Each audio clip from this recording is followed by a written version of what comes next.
Salut, moi c'est Elia et je travaille avec Émilie. Nous sommes en formation technicienne conseillère en agroforesterie et dans le cadre de cette formation, nous avons découvert un concept pour améliorer le bien-être animal, les parcours arborés pour volailles. Comme on ne savait pas trop ce que ça voulait dire, nous sommes allés à la rencontre de plusieurs personnes du département de l'Aube qui s'y connaissaient bien pour qu'ils nous expliquent. Mais d'abord, c'est quoi l'agroforesterie? Moi, je suis Patrick Cochard, je suis conseiller agricole et maintenant essentiellement agroforestier à la Chambre d'agriculture de l'Aube. L'agroforesterie, ça va être un mélange de deux strates, des arbres et une culture ou un parcours en dessous, pâturé ou fauché. Ces derniers temps, on va dire qu'on a vu la filière se questionner et venir nous demander à faire des interventions, des formations, des accompagnements de parcours. Donc voilà, on est parti de un qui, il y a quelques années, à sur ces derniers temps, allez, peut-être une dizaine qui nous ont questionnés. Quelques-uns viennent avant tout pour la partie technique poules, pour dire je vais faire sortir les poules en installant des arbres. Certains, en ayant un petit peu cette idée-là derrière la tête, sont quand même venus dans l'idée qu'ils vont faire une deuxième production. Et une deuxième production, là, ça part un peu dans toutes les directions. Souvent du fruitier, des réflexions sur la truffe, des réflexions sur du miel, voilà. Ça va dépendre de chacun, de chaque agriculteur et de ses envies. Merci Patrick. Et sur le terrain, ça donne quoi?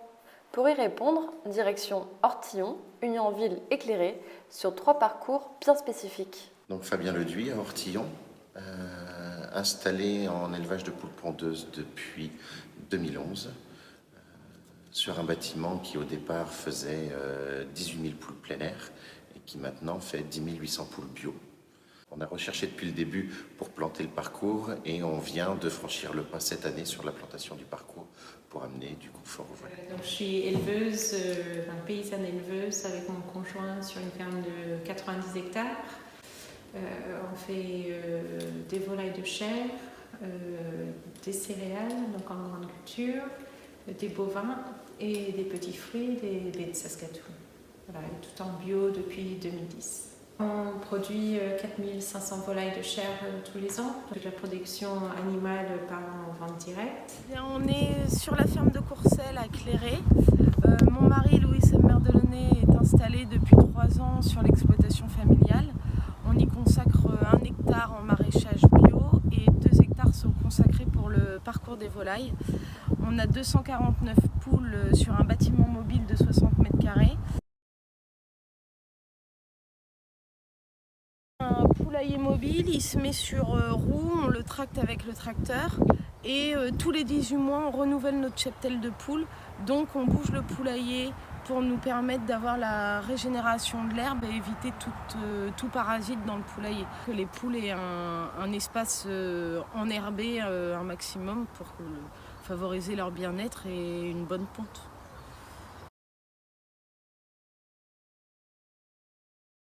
Donc ici on est sur la plaine de l'Aube, avec des champs en perte de vue, pas une seule haie, pas un seul arbre pour couper le vent, et donc on a des problèmes dans le bâtiment de confort à cause du vent, à cause de la poussière du chemin d'à côté. Et donc passer aux arbres, c'est déjà protéger le bâtiment, et puis après ça permet aussi aux poules d'explorer plus le parcours.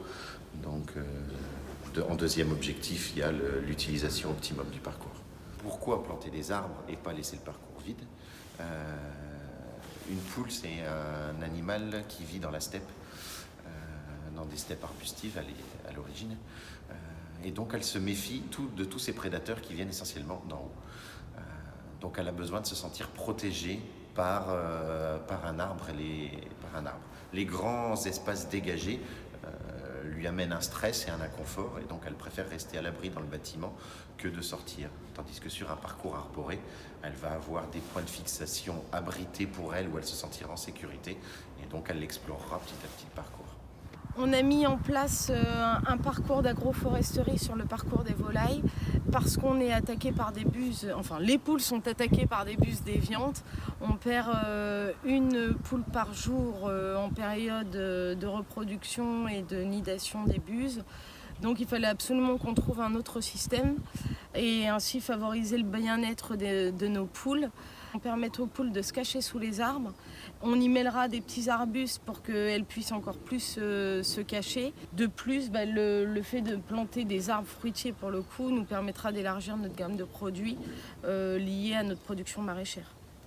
Il est actuellement en plein développement de plantation.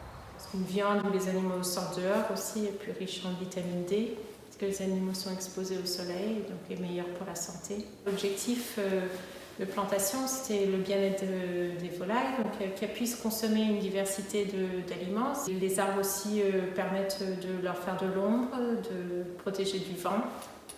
Leur comportement naturel, c'est de gratter, de fouiller, de manger des insectes.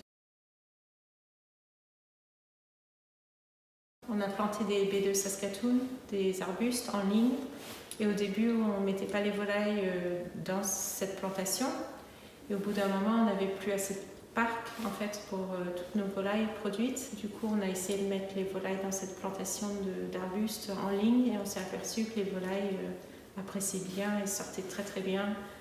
Suivaient les lignes d'arbustes et profitaient bien du parc. Normalement, dans les baies de Saskatoon, ils produisent une fois par an à la fin de juin et en fait, le terrain, il servait à rien le reste de l'année. Donc c'est dommage de ne pas utiliser toute la surface qu'on a au maximum. Si on met les volailles dedans, les volailles en profitent et les fruitiers, ils en profitent parce qu'ils ont de l'engrais au pied, l'engrais azoté par les fientes des volailles. On mélange des arbres qui fixent l'azote à côté de fruitiers. Et là aussi, il y a une relation entre ces types d'arbres différents où les arbres qui fixent l'azote, par leurs feuilles qui tombent, font de l'engrais pour les fruitiers. Et le fait que ça ne soit pas toujours la même variété d'arbres de pommier sur pommier, il y a moins de maladies, il y a moins de transmission parce que les fruitiers sont moins collés. Et le fait d'alterner pommier, poirier, puis avec des variétés de pommes différentes, aussi on étale les risques de maladies. Les essences ont été choisies pour faire de la fleur qui permettront d'installer un apiculteur. Et puis sur mon objectif d'avoir des essences qui soient quand même plutôt locales. On va avoir du cerisier, du prunier, donc Reine-Claude, mirabellier, du pommier et du poirier. Ça nous permettra vraiment d'élargir les fruits sur notre magasin de producteurs à Saint-Parot-Tertre. Dans les parcours arborés ont été plantés un mélange de fruitiers et d'autres espèces. Donc on a cherché une diversité de plantes, des plantes qui faisaient des fruits, des plantes qui ont des feuilles un peu fourragères comme l'acacia ou d'autres plantes qui fixent l'azote, qui parfois ont des feuilles que les animaux apprécient, qui sont riches en protéines. Il y a beaucoup d'essences locales aussi, des cornouillers ou des chênes ou des bouleaux. Après, dans les fruitiers, on a cherché à avoir des variétés un peu différentes, locales, anciennes. Donc on a à peu près une trentaine de variétés de pommiers. Le but, c'est vraiment de favoriser le bien-être animal et de protéger nos poules. Maintenant, il est évident que c'est important de prévenir le consommateur que nos arbres sont sur un parcours arboré d'un point de vue bien-être animal. Et surtout, ça leur permet aussi de savoir comment on fonctionne. Cette communication, elle est uniquement du fait de notre magasin de producteurs, de la vente en direct. On est en direct avec nos clients. Les clients qui viennent à la ferme peuvent facilement voir les volailles dehors et les plantations d'arbres en passant à côté de la ferme. Tous les 2 mois, on envoie une newsletter avec ce qui se passe à la ferme. Donc, ils voient les plantations, ils voient les animaux qui sortent, qu'on a à cœur le bien-être des animaux. On a un contrat avec un conditionneur à 100%, donc on n'a pas trop de relations avec les clients et le conditionneur est pour l'instant pas sensible au fait que ça soit planté ou non. Historiquement, les parcours pour des conditionneurs, pour les GMS, les parcours n'étaient pas plantés par crainte de problèmes sanitaires, puisque des arbres apportent des oiseaux qui peuvent apporter leurs maladies. Donc aujourd'hui, c'est doucement en train de basculer. La GMS, qui est notre client final, n'a encore pas totalement basculé sur l'agroforesterie ou sur ces questions-là. Sur les œufs, vous avez un code qui correspond à chaque bâtiment et qui explique son mode de production, son pays de production et donc le numéro du bâtiment. Donc on a ce que le consommateur connaît maintenant, le code de l'œuf qui commence par 0, 1, 2 ou 3. 0 bio, 1 plein air, 2 au sol, 3 en cage.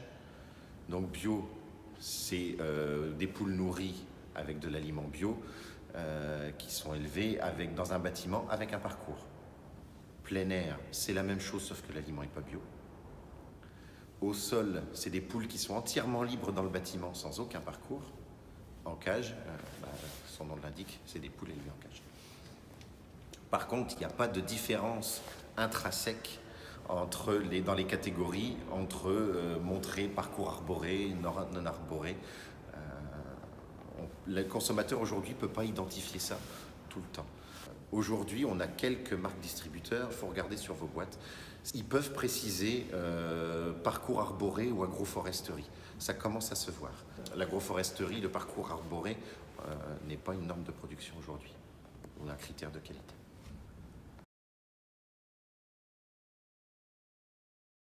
Le document CASDAR restitue des résultats d'études menées par plusieurs acteurs de l'agroforesterie. Il permet d'accompagner les agriculteurs à créer des parcours et à les entretenir. Par exemple, il conseille de planter à la sortie des ouvertures du poulailler des peignes qui sont des petites haies à l'effet de couloir pour encourager l'exploration du parcours. Ensuite, des arbres isolés qui sont des repères visuels dans la zone intermédiaire, puis des haies brise-vent tout autour. Maintenant que nous avons fait le tour de la question, nous espérons que vous avez appris tout autant que nous.